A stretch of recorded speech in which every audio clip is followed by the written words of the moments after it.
Ethan, a 24-year-old university student working evening shifts at a local pizza restaurant, was getting ready to clock out at 11:40 p.m.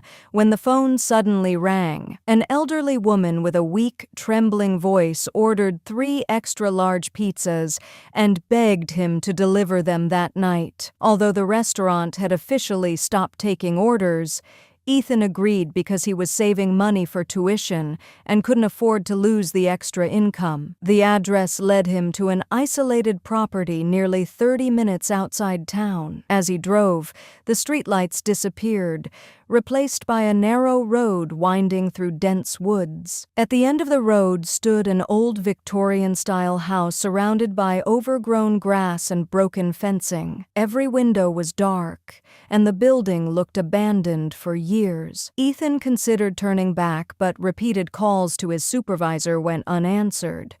Just as he reached the front gate, a faint porch light flickered to life. He knocked twice. The front door slowly creaked open by itself. Inside, the hallway was silent except for the sound of a gray cat darting across the floor. Moments later, an old television suddenly switched on in another room, followed by the soft sound of children giggling. Ethan stepped into the room and saw a young boy and a little girl sitting on a worn-out couch. Neither child blinked nor spoke.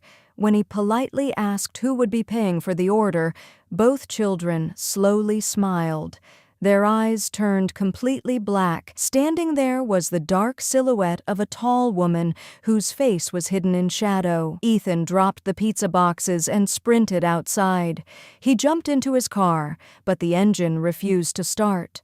In the rearview mirror, he watched the woman and the 2 children silently walking toward him. Panicking, he abandoned the vehicle and ran into the woods. Officers searched the property but found nothing except dust, broken furniture, and the same gray cat wandering through the empty rooms. The following day, Ethan learned that the house had been deserted for almost 5 years after a tragic incident in which a mother and her 2 children had mysteriously disappeared. Their bodies were never recovered. Ethan never returned to the restaurant. Even now, he refuses to drive through that part of the county after dark.